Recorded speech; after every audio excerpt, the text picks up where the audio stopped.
السلام عليكم ورحمة الله وبركاته. اهلا وسهلا بكم في فيديو جديد.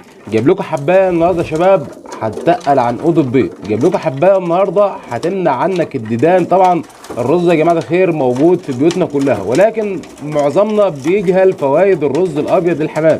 الرز الابيض يا شباب دلوقتي اغلى من الكلفه، ولكن الرز الابيض فعلا بيخلي الحمام يملى الدنيا بيض ويملى الدنيا زغاليل.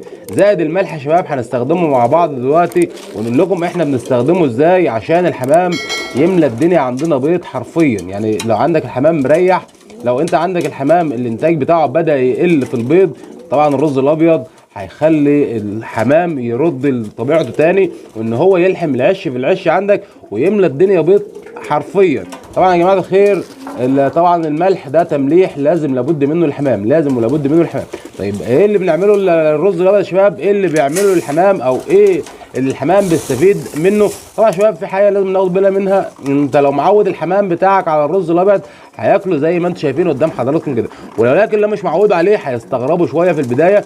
طبعا الرز الابيض في ناس بتقول فيكم الرز الابيض بيعمل اسهال. ايوه فعلا الرز الابيض بيعمل اسهال. طب احنا ده اللي احنا عايزينه، ده احنا عايزين الحمام فعلا يعمل اسهال، لان الاسهال ده يا شباب هيخرج معاه الديدان اللي هي موجوده. الديدان ده يا شباب سبب رئيسي ان بيخلي الحمام يقل البيض عنده، سبب رئيسي بيخلي الحمام يقل البيض عنده. طبعا يا شباب زي ما انتم شايفين اهوت، طبعا ده شويه ملح معانا هنحطهم على شويه رز زي ما انتم حضراتكم شايفين.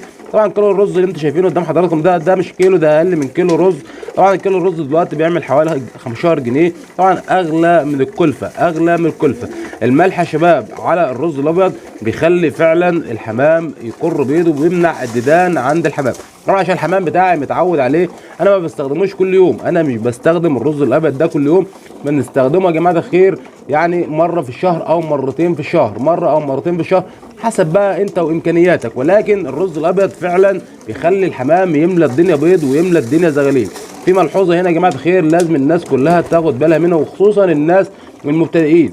انت لو عندك ديدان الحمام مش هيبيض، الحمام مش هيبيض عندك، فممكن تستخدم البندكس. طبعا البندكس موجود في الصيدليات، بندكس بشري، نستخدم 1 سم للطير في بقه او نستخدم 3 سم على المسقه، ده بيقتل الديدان. ولكن الرز الابيض زائد الملح فعلا بيقوم بنفس الدور دوت، وهو افضل لان الرز الابيض بيتقل عن قود البيض. الرز الابيض ده يا جماعه الخير انتوا شايفينه ده بيتقل عن قود البيض عند الحمام. شايفين الحمام يا شباب مقبل عليه ما شاء الله تعالى. الحمام بيحب الرز الابيض لان الرز الابيض فعلا بتقل البيض عند الحمام وخلي الحمام فعلا يقر بيض. لو الحمام عندك مريح من فتره بقالك شهرين 3 انت بتعاني كتير وبتسال وبتدور طب الحمام عندي مريح ليه؟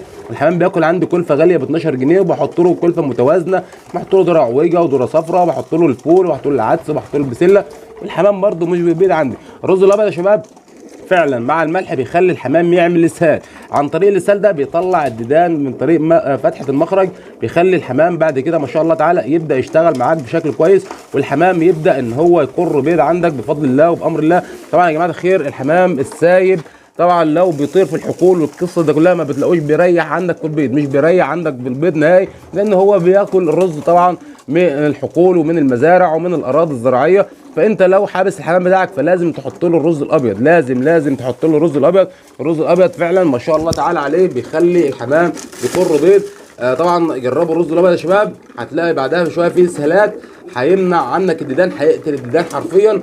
هتلاقي الحمام بعد 10 ايام ان شاء الله تعالى بدا ان هو يبيض، او بدا لو الحمام تحته زغاليل بدا ان هو يحصي من اول وجديد، هيملى عندك الدنيا خير وهيملى عندك الدنيا زغاليل. يا رب يا شباب يكون الفيديو بتاع النهارده فيديو بسيط يكون عجبكم. الرز الابيض زائد الملح تمليح، زائد ان هو بيموت الديدان، وزائد ان هو بيتقل عن قود البيض عند الحمام. يا رب يا شباب تكونوا استفدتوا من الفيديو بتاع النهارده.